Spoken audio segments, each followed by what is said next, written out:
Worst Canadian cities by crime rate. As any law and order addict knows, there are two groups that protect and represent the people: the police who investigate crimes, and the district attorneys who prosecute the offenders. These are not their stories, however.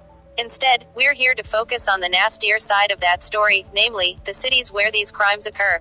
Violent crime rates are a huge factor when determining where you want to move or visit, and understandably so. Washington, D.C., Chicago and Detroit years had to fight against their public image as some of the most violent and crime-ridden areas in the United States, with notable improvements in several areas. As they say, the first step in solving a problem is admitting you have one, so let this serve less as a list for public province shaming as a rehabilitative one. That being said, let's dive in and take a look at the most violent cities in Canada, according to the Crime Severity Index. Number 5. Edmonton. Edmonton has been seeing some tough times as of late, and we're not just talking about the Oilers. Really, how many first-round draft picks are they going to get?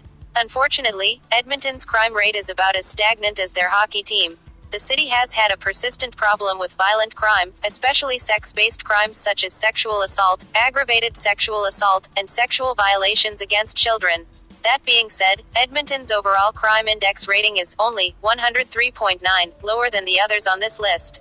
Number 4. Regina. Regina ranks rather highly, or lowly, depending on how you look at it when it comes to overall violent crime in Canada.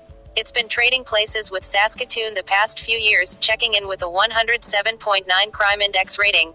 On the one hand, that's definitely far too high, and hurts what is otherwise one of the more underrated settlement destinations in Canada. On the other hand, however, as Regina ranks just below Saskatoon this year, the latter's loss is the former's gain, as it can now report a drop in crime, at least in that context. Let's hope that continues into the future, rather than the rumors of potential spikes that have been reported in the last year.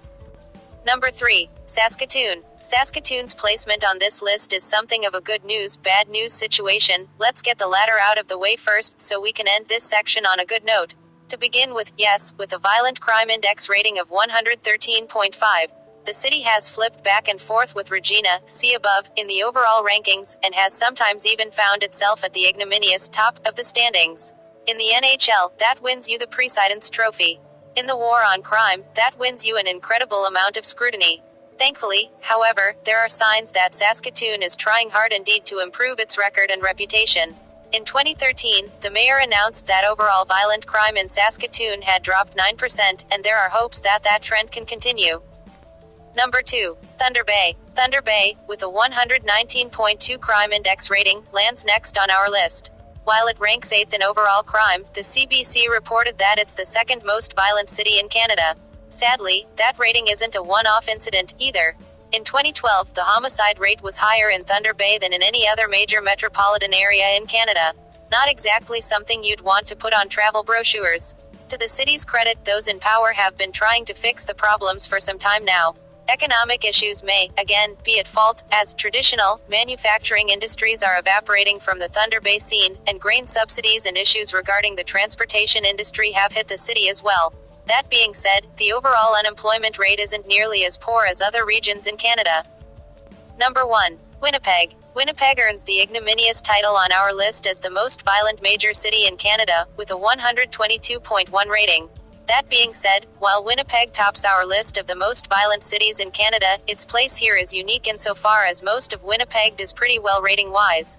As recently as 2012, 80 of the 200-plus neighborhoods in Winnipeg didn't report one robbery. Think about that for a moment, not one. That's not just impressive, it's commendable, and worth giving Winnipeg some serious points for. The western, eastern, and southern portions of the city are, relatively speaking, far cleaner if not entirely squeaky clean, but then again, how many places truly are? Instead, crime in Winnipeg is highly concentrated in the northern portion, wherein sexual assault, rape, and other forms of violent crime are as rampant as anywhere in Canada. What's more, that old stereotype of Canadians being more polite and good-natured than we loudmouth Yanks. There may be some broader cultural truth to that, and Canada in general enjoys a much lower crime rate than we do here in the States, but for all of that, the notorious neighborhoods which make up the north-central portion of Winnipeg, from South Point Douglas to West Broadway, reported double the crime rate of Compton, California in 2012. Compton. As any SoCal native knows, Compton is one of the most hard-hit areas economically in California, and likewise has a reputation as one of the roughest and, yes, most violent areas not just in the Golden State but the United States as a whole.